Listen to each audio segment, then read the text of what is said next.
what came first, the chicken or the egg? In a world overflowing with movies, we need a hero. Someone to separate the bad from the good. Sounds like a job. Verbal dioramas. Watches all the movies from comedy to drama. From the top roll sound. And don't forget the action. She'll watch until the end and then she'll give you her reaction. Movies you know, movies you don't. Prequels, sequels, remakes, and trivia and outtakes. Movies you know, movies you don't. Interesting stories for the categories. Hi everyone, I'm Em and welcome to Verbal Diorama episode 78, Chicken Run. This is the podcast that's all about the history and legacy of movies you know and movies you don't. So firstly, I hope you're all keeping healthy and well, especially during these ridiculous times. This is episode 4 of animation season 2021 and hopefully it's bringing you as much joy as it's bringing me. This season is running through January and February and showcases 10 animated movies from different studios, different countries, different animation styles, and basically just highlighting great animated movies that you either know or you may not know. But hopefully it'll entice you to find them out and watch them. And as always, whether you're a returning listener or a new listener, you are so welcome to Verbal Diorama anytime you like, and especially animation season, because animation is something I've always been very passionate about. Firstly, that it's not just for children and it's not a genre. It really irks me that people say animation is a genre. It's not a genre. And this particular episode on Chicken Run follows episodes on Coco, The Secret of Nim and Your Name. And it's the first, but not the only, stop motion movie of the season. There's actually an interesting link between this movie and the next stop motion movie, but I can't really say much more than that because otherwise you'll guess the next movie and I don't want you to, because that's kind of at the end of the season. And to be fair, when you think of stop motion, there's really nothing bigger than Chicken Run. I mean, quite literally nothing bigger than Chicken Run.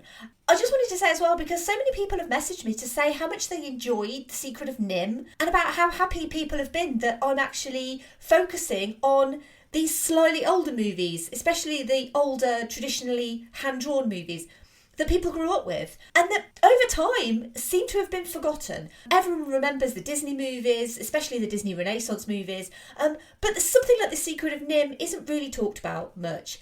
And actually, when it came to promoting The Secret of Nim, I asked other podcasts if they had an episode. Literally no one. And I even looked, because I like to look and see if anyone's got an episode that I can contact them and promote for them, and literally no one had done an episode on The Secret of Nim. So it just feels to me like these movies feel so obscure and yet so familiar to millennials, to people of my era. And like I say, it seems to be the sort of movie that most podcasts won't even cover.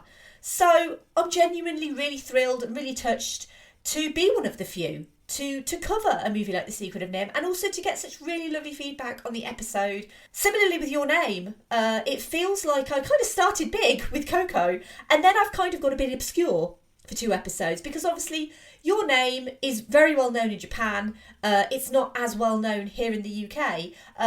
But then I've kind of bounced back a little bit with Chicken Run, because Chicken Run is the highest grossing stop motion movie of all time. And Aardman are genuinely somewhat of a British institution, and I've actually not featured them since episode 27. So it's been a little while since I've done an Aardman movie, but this is like proper traditional Aardman stop motion. There's no computers involved. Everything is completely done by hand, and it's completely marvellous. So without further ado, here's the trailer for Chicken Run. Ever wonder what chickens do when you're not looking?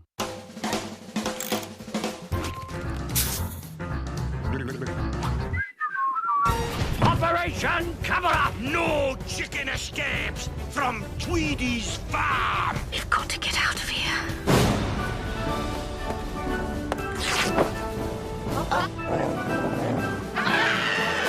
I know our last escape attempt was a bit of a fiasco. These chickens are planning a little getaway. The plan is, we go over the wire. That might work. Now, they may have found their only hope. Thank you, ladies and gentlemen. You've been a wonderful audience. name's Rocky. And what brings you to England? Why, all the beautiful English chicks, of course. Pushy Americans, Hi, how are you? overpaid, oversexed, and over here. Which bunk is mine? What is it? It's a pie machine. Chickens go in, pies come out. Ooh, what kind of pies? We're all going to fly over that fence, and Mr. Rhodes is going to show us how. Did you say fly? This summer, I don't want to be a pie. I don't like gravy. Rocky! I'm coming! from the Academy Award-winning creators of Wallace and Gromit, I'll be down before you can say mixed vegetables! dare to dream There's a better place out there. and get ready to fly.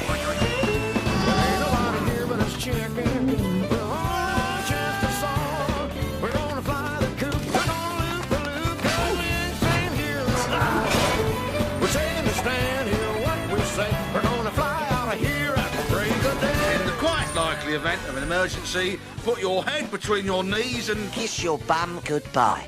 Chicken Run. We mustn't panic. We mustn't panic.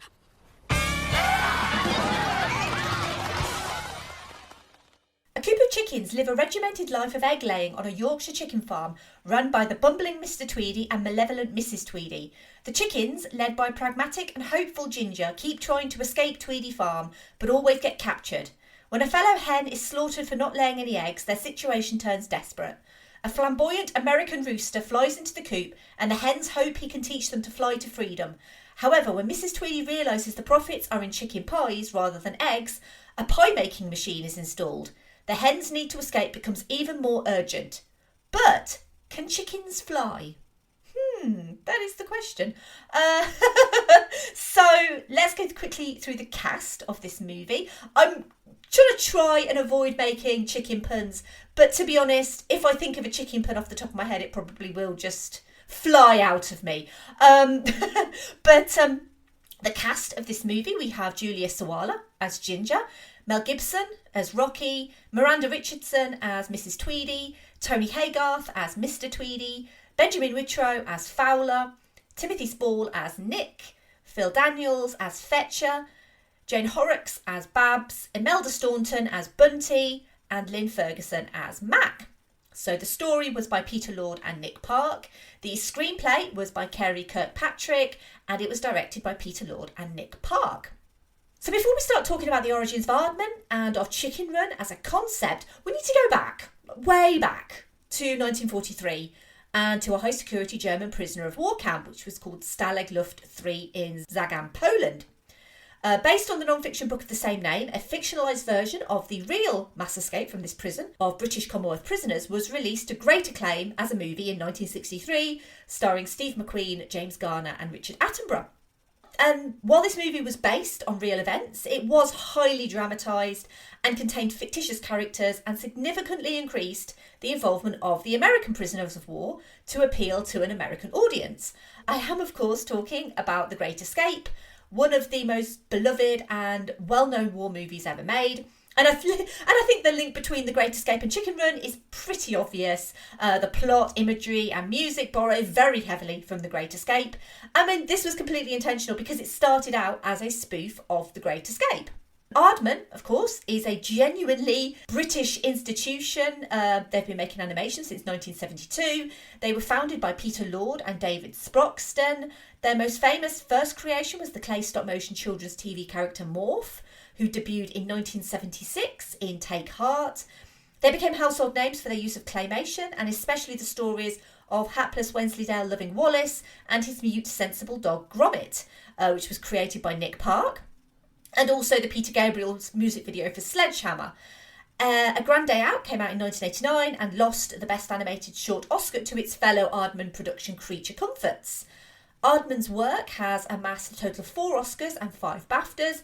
And Oscars is something I want to talk about towards the end of this episode, because Chicken Run may not have won anything, but it started a change at the Academy that pretty much revolutionised awards, especially for animated movies. It's sometimes easy to forget because Wallace and Gromit is so ingrained in British consciousness and sensibility that Wallace and Gromit as characters only ever starred in short films. until their feature-length debut in 2005, which was The Curse of the Were-Rabbit. A Grand Day Out, as I mentioned, was the first in 1989, followed by The Wrong Trousers in 1993, A Close Shave in 1995, and A Matter of Loaf and Death in 2008. This then spun off with the character of Shaun the Sheep from A Close Shave, who had his own TV show and 2 films, Shaun the Sheep movie in 2015 and a Shaun the Sheep movie Farmageddon in 2019. But when it came to their first full-length feature animation, instead of choosing the well-known and beloved Wallace and Gromit for that first feature, they decided to go with Chicken Run, which was first conceived as an idea in 1995 by Peter Lord and Nick Park. Nick Park had pet chickens as a youngster, and they were named Ginger and Rocky. So the first 2.5 years of Chicken Run were spent designing the characters and doing storyboards. And what started with a team of 2 people ended up towards the end a total team of 385. But I'm getting ahead of myself. I'm kind of putting the chicken before the egg, or the egg before the chicken, because before all of that, there was a very important meeting. And in January 1996, Peter Lord and Nick Park met with Jeffrey Katzenberg and Steven Spielberg, 2 of the 3 founders of Dreamworks Pictures. Jeffrey Katzenberg had resigned from Disney in 1994 and founded Dreamworks with Spielberg and David Geffen the same year. The idea was to have a studio that could viably take on Disney's domination of the animation market. Coincidentally, Disney was also keen on Chicken Run, and it was Katzenberg's gusto and perseverance that led Aardman to strike a deal with Dreamworks to co-finance and distribute Chicken Run. This agreement was announced in December 1997, a year after Chicken Run had actually started production. That deal between Aardman and Dreamworks was worth $250 million and included a further 4 films in a 12-year period. That didn't happen. Spoiler alert, they only ended up doing 3, Chicken Run, Wallace and Gromit, The Curse of the Were-Rabbit and Flushed Away, before the contract was terminated on the 30th of January 2007. And although that split publicly was said to be quite amicable, insiders claimed that Dreamworks' desire for creative control was overly dominant, borderline obsessive, and not something Aardman particularly liked or enjoyed. Aardman would go on to sign a deal with Sony, which would give us Arthur Christmas, a movie that I featured in episode 27 of this podcast. And Arthur Christmas is a wonderful, lovely Christmas movie that I always recommend at Christmas time. The voice cast for Chicken Run was in place before the animation process started and was really a who's who of British talent.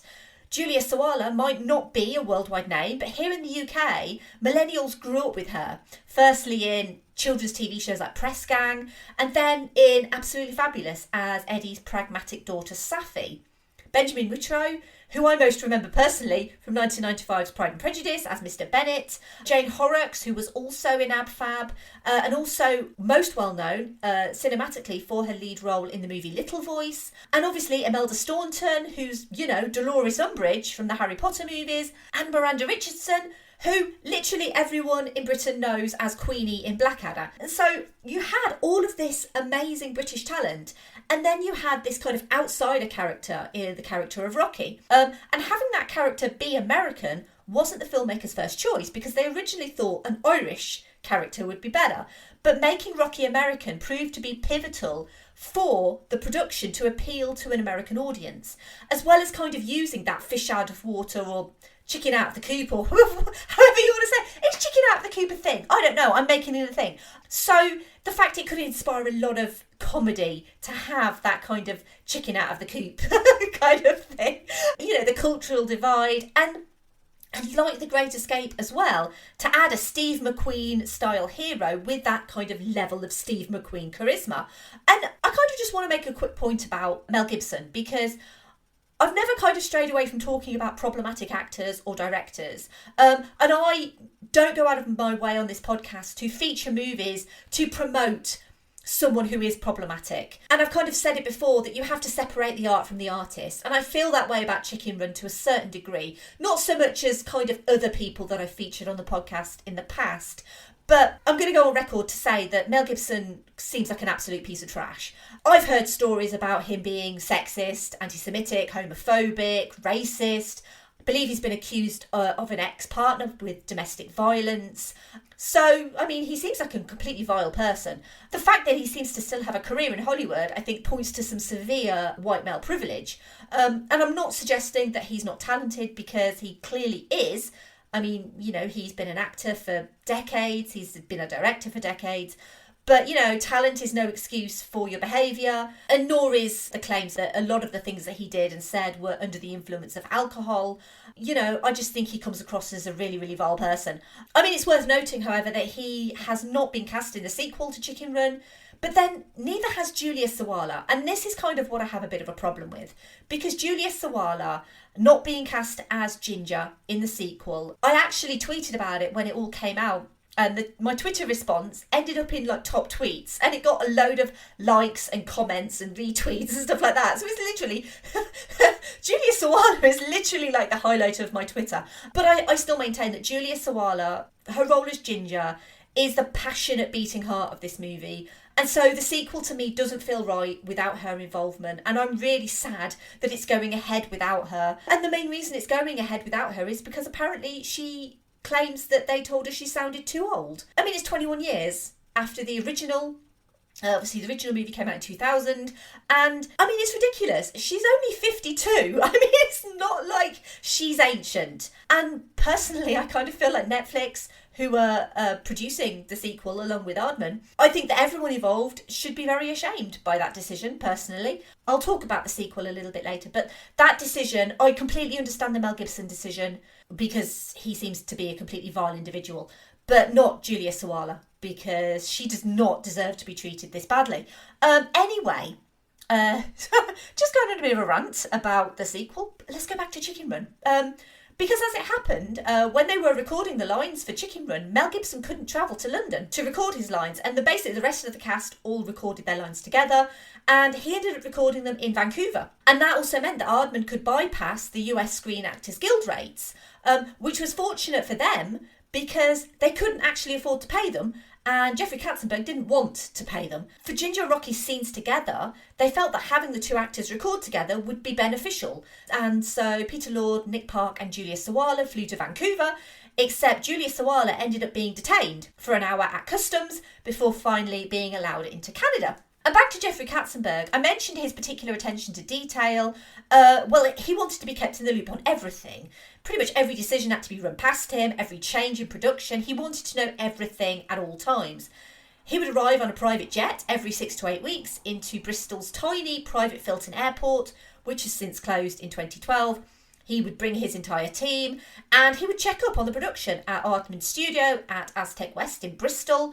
While many at the studio dreaded Katzenberg's visits, David Sproxton praised his professionalism and hard work, as well as his faith in the production, despite those constant checks. Ultimately, Katzenberg wanted a product that would sell well in America, and I'll be completely honest, British sense of humour is often lost, and apologies to American listeners, but I think you can all agree that sometimes you don't understand British humour. I mean, not that I'm a funny person, but by any stretch of the imagination. I'm talking like proper comedy. I do feel like a lot of Americans kind of miss the point of British humour. And one of the things I think Chicken Run really excels in is the way it very expertly balances this very British humour, because it is incredibly British humour, as well as being really accessible to literally everywhere else in the world, including America, but especially America. And this was despite words like wazzock, which Jeffrey Katzenberg objected to, because he was like, well, what is that word? And to be completely honest, wazzock is not a word that I use personally, but it's very clearly an insult. So Aardman basically argued their corner and said, well, look, it's clearly an insult, so it's just like a made-up word, so why can't we use it? And it seems to me like the production of Chicken Run, especially Aardman versus Katzenberg, was very much a production where you picked your battles. And one of the things that I adore so much about this movie, and there's a lot that I love about Chicken Run, it's not just the level of detail that Aardman goes into, because the level of detail is from the sets to the characters, to the script, to the direction. Pretty much everything about this movie is flawless. But it's the thing that I love is the flaws. It's like the inconsistencies, because it kind of gives like a personal touch. And what I mean by that is the use of plasticine, where you can see like tiny fingerprints in the plasticine, especially kind of around the face. And those kind of flaws and inconsistencies is one of the most charming things about Chicken Run, because it's very clear that all of this work was done carefully and meticulously by hand. Watching in the HD as well makes all of these little flaws and inconsistencies more obvious, but I love it even more for that. To painstakingly craft each shot, to move the figure a little each time, to leave your mark, kind of so to speak, on the character, it's actually completely endearing, and something that I kind of feel has been lost to modern stop motion animation, because modern stop motion animation doesn't tend to use plasticine. And you could argue that, literally and figuratively, Aardman's fingerprints are all over this movie. Like I say, from the sheer beauty and the aesthetic, to the self-deprecating, pun-filled, dry wit of the script, to the fact it's set in Yorkshire, because not many Hollywood movies are set in Yorkshire. Especially not many animated movies are set in Yorkshire, apart from Wallace and Gromit, obviously. Every blob of plasticine feels sentient, and the sheer dedication on screen is mind-blowing. And I kind of feel like I say that for every stop-motion movie, because stop-motion is more laborious and time-consuming than other animation.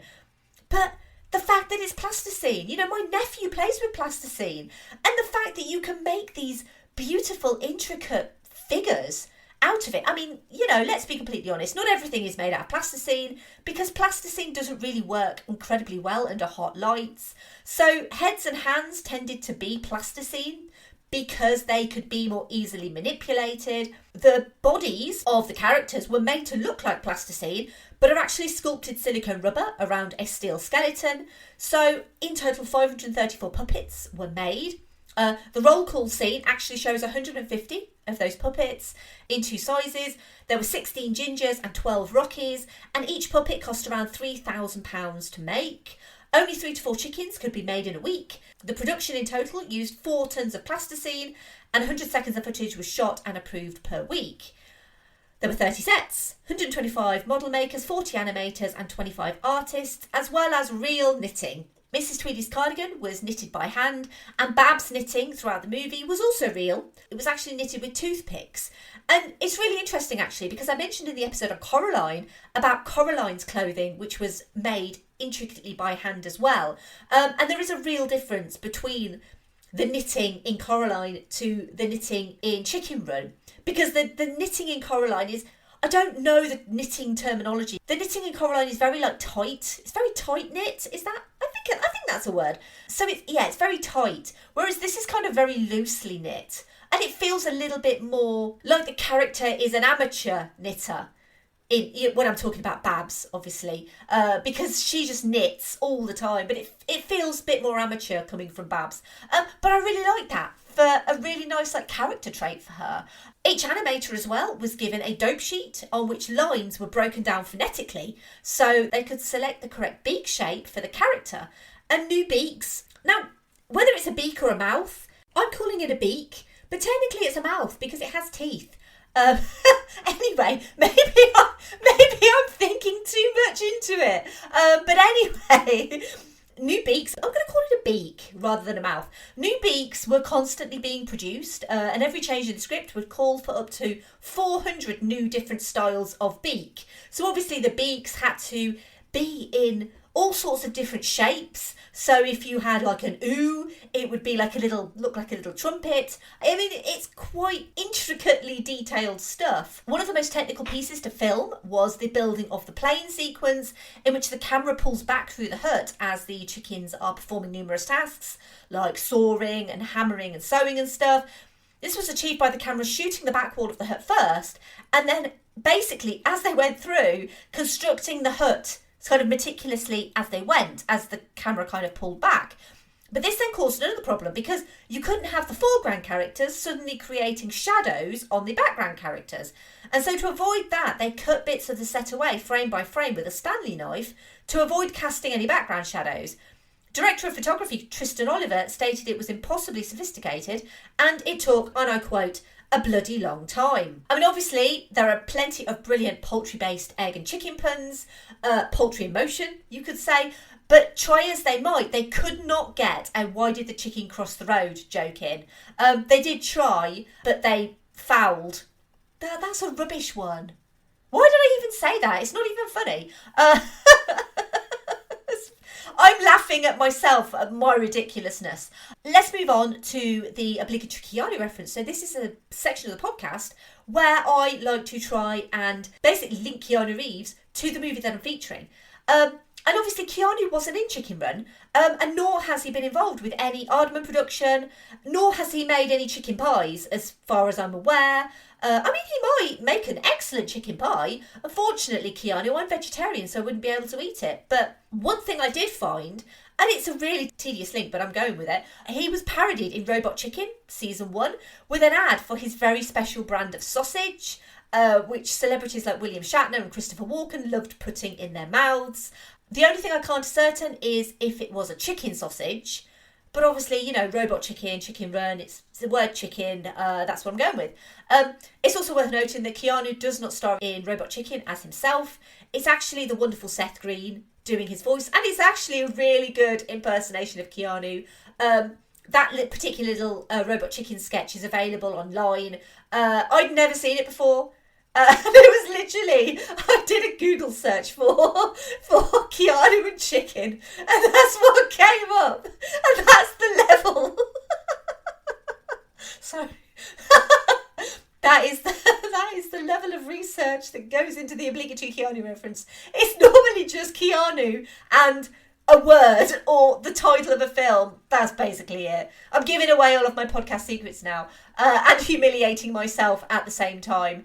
But anyway, let's move on to the music for Chicken Run, because the score was composed by Harry Gregson Williams and John Powell, and like I say, it borrows heavily from The Great Escape, as I mentioned, but it also pays homage to the likes of Hans Zimmer and Danny Elfman's Batman and Edward Scissorhands scores, as well as a really fun rendition of Flip, Flop and Fly. That was originally recorded by Big Joe Turner in 1955, and it's performed for Chicken Run by Ellis Hall, and it's a really fun scene because the chickens get to jitterbug. And I love watching chickens dance. There's nothing more joyous than watching chickens dance a jitterbug. So Chicken Run was released on the 23rd of June 2000 in the US. It actually placed at number 2 in the box office, behind Me, Myself and Irene. Coincidentally, Mel Gibson's other movie, The Patriot, came out the same week as Chicken Run and actually landed at number 7. I'm sure Mel Gibson was thinking The Patriot might be a bigger movie than Chicken Run, but spoiler alert, it was not. So Chicken Run was made for a $45 million budget, and as I said at the start of this episode, it remains the highest grossing stop motion animated movie of all time. It made $224.8 million worldwide. The second highest grossing stop motion movie is Wallace and Gromit, The Curse of the Were-Rabbit, and the third is Coraline, which I've also done an episode on, and it's still, even though it came out towards the end of last year, it was one of my most popular episodes of last year, which I think that just kind of speaks to A, Leica, and B, the quality of stop motion, because a lot of people love these movies, and that's because of the love and the dedication that's literally bleeding through the pores of this movie. So I kind of alluded at the start of this episode about Chicken Run and awards. And that's kind of because Chicken Run was actually incredibly popular at the Academy Awards in 2001. And there was a major push to get it a Best Picture nomination. And, I mean, clearly that never happened. But the popularity of it led to the inclusion the following year of the inaugural Best Animated Feature Oscar, which, I mean, is a milestone, really, in awards for animation. It was also nominated for the BAFTA for Best British Film and also Best Visual Effects. As I mentioned earlier, a sequel to Chicken Run is in production. It is in partnership with Netflix, with Aardman, obviously, Aardman in partnership with Netflix, but without the main original cast. It is supposedly focusing on Molly, the chick of Rocky and Ginger, as she starts to outgrow the safe haven of the island. Principal photography on that is expected to commence this year, so that's 2021. And as I said, I have really mixed views because I would love to see more Chicken Run, but I kind of don't want to without Julia Sawalha. I feel very strongly about it, and I think it kind of stems from the fact that had Mel Gibson not been quite problematic, I think they would have asked him to return. And I just feel like Julia Sawalha would have been invited back if Mel Gibson had been invited back. And I feel like the fact that she hasn't been invited back is clearly either A, ageist, B, sexist, or C, both of the above. So yeah, I don't know how to feel about Chicken Run 2. I'll try to pass judgment on it when it comes out, but I feel like it's left a bit of a bad taste in my mouth. I kind of didn't really expect that kind of behaviour from a company like Aardman, but it's just really sad because this movie is so great. And I feel like I don't want the sequel to kind of sully a movie that came out, back in 2000 that is just so wonderful in every way. Anyway, moving over to social media thoughts. So something new that I've started doing in 2021 is I get patrons to give me their thoughts, and I then give you the thoughts from the patrons, and then I also kind of plug their podcast a little bit if they have one, or their project or their blog, anything like that, just to kind of say, these are my patrons, and these are the guys that are obviously financially supporting this podcast. I'm really grateful to them. And so here's a link to what they're doing. And so there is one patron thought this episode. It is from Scott from Monkey See, Monkey Review podcast. And he said, I love Chicken Run so much. It's a brilliant film and reminds me of such an important time of my life. It's forever woven in there. Is it my favourite Aardman? Pass. But then the competition is understandably high based on their consistently wonderful output. This is classic Aardman, a simple story told with great humour, craft and thrills, as well as some of the finest pun work known to man. Hope the sequel does it justice. And a massive thank you to Scott for his comments. He is the latest patron of this podcast. Make sure that you check out his podcast. He hosts that podcast with Kev and Chris. As I said, it's Monkey See, Monkey Review, and they are a lovely bunch of guys. They've got some great thoughts on movies. I'll pop a link to their Twitter in the show notes, so make sure you check them out. When I said one, I actually meant three. Because since actually recording that little bit and saying there was only one, I've since had two more Patreon comments.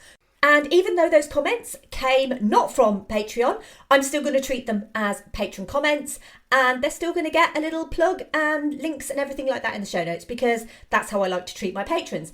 So first up, we have Andy from Geek Salad, and he said, Chicken Run was a pure revelation for me, especially after having my fill, well not really, of Wallace and Gromit.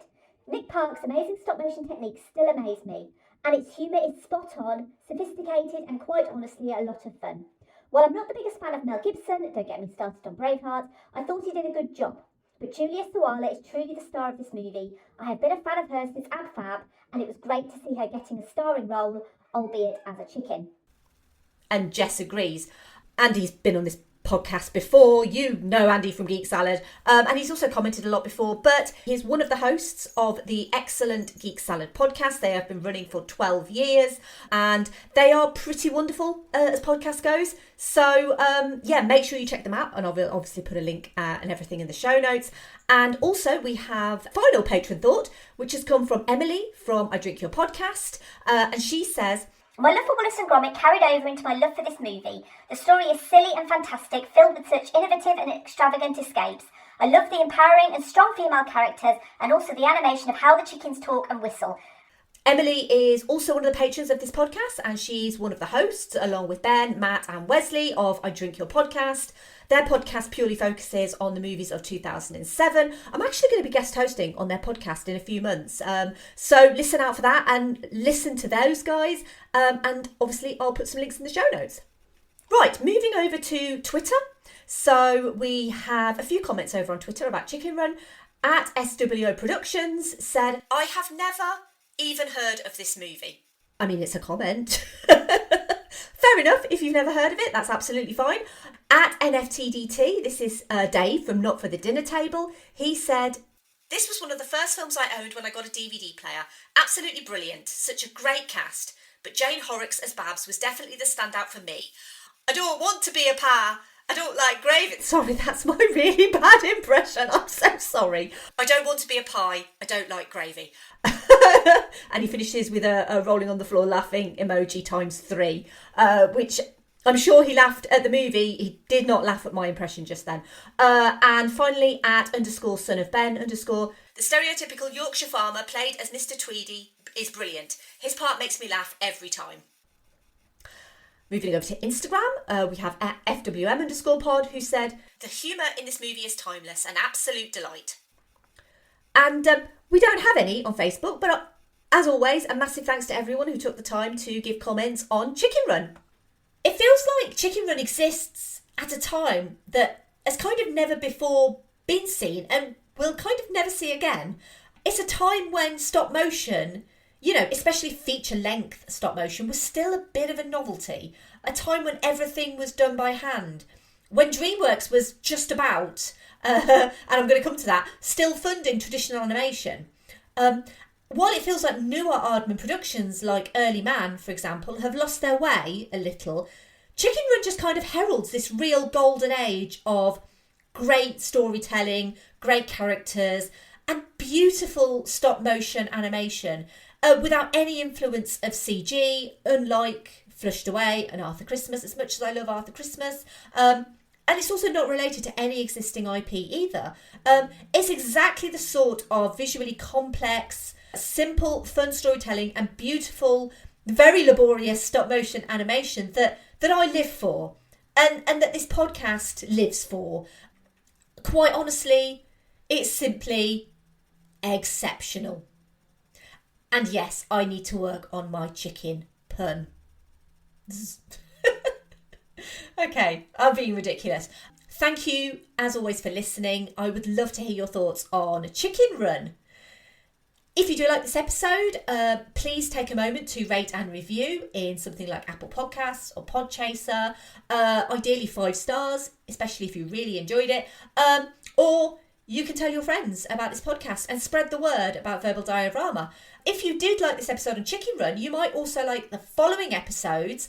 Episode 17, The Iron Giant, because I genuinely am going to plug The Iron Giant every single episode. Episode 27, Arthur Christmas. So that's the other Aardman movie that I've covered. Yes, it is computer generated, but that doesn't take away from the charm and the beauty of it. It is a brilliant Christmas movie. It's just so sweet and lovely. It's got a fantastic voice cast as well. Again, just, you know, British acting legends in the voice cast. So I know it's not Christmas anymore, but please check out Arthur Christmas. Episode 29, Kubo and the Two Strings. Obviously, that is a Leica movie. Kubo and the Two Strings did not do as well as Coraline financially, and obviously not as well as Chicken Run, but it's a beautiful movie. It's craftsmanship that you will not believe. I just feel like it's so ridiculously underrated. Obviously, a lot of people have seen Coraline, a lot of people have seen Chicken Run. Not many people have seen Kubo and the Two Strings. So, I mean, especially if you like Coraline, you should definitely check out Kubo and the Two Strings. But it's genuinely one of the most beautiful movies that I've ever seen in my life. So please check out Kubo and the Two Strings. And episode 63, Coraline. I mean, I feel like, what can I say about Coraline that I haven't already said? It's just a dark, twisted, macabre, beautiful adaptation of Neil Gaiman. And obviously I have featured Neil Gaiman on this podcast before as well, because I did an episode on Stardust. But Neil Gaiman has a very vibrant and vivid way of storytelling.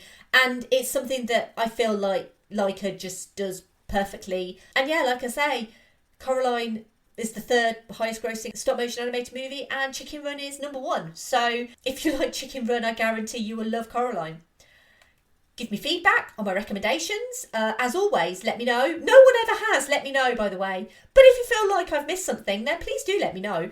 Next episode, it actually has a surprising link to Chicken Run, because I mentioned the Academy Award push for Chicken Run to get a Best Picture nomination. And obviously that led to the creation of the Best Animated Feature Academy Award.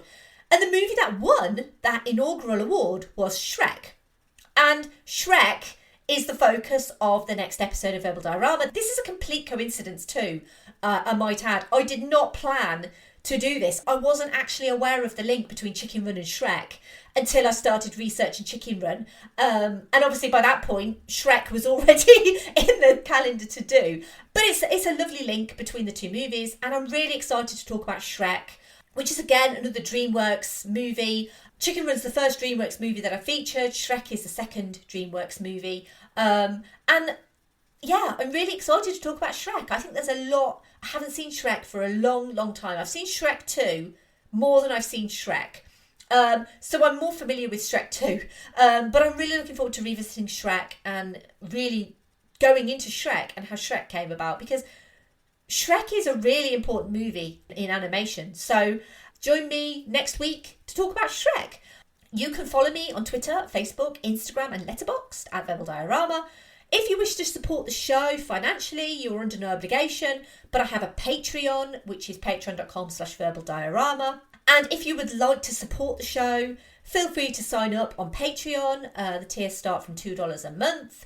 And a massive thank you to the patrons of Verbal Diorama. They are, as always, Simon E, Sade, Hardy L, Claudia, Simon B, Laurel, Derek, Jason, Kristin, Kat, Andy, Mike, Griff, Luke, Emily, Michael, Matt, Trevor and Scott for being excellent Poultryans. Yeah, that didn't work either. I really need to up my pun game. I have a merch store. It's teespring.com/store/verbaldiorama. If you want to buy some merch, you can email me if you wish, verbaldiorama@gmail.com. You can say hi. You can give me suggestions. You can give me feedback. Or you can do so at verbaldiorama.com. And as always, pop over to filmstories.co.uk. The next issue of the magazine is coming out shortly. I'm really excited because I have my regular column in the magazine, but I also have a 4-page feature in the next issue of Film Stories, which I'm really, really excited about because I'm a big fan of what I'm talking about in the issue, and I don't want to spoil it because I'm really excited about it. But obviously, please get issue 22 of Film Stories magazine and read the 4-page feature that I wrote because I'm really excited about it. And obviously, I also still write for Film Stories Online as well. And finally, but seriously though, what came first, the chicken or the egg? Does anyone actually know? Bye.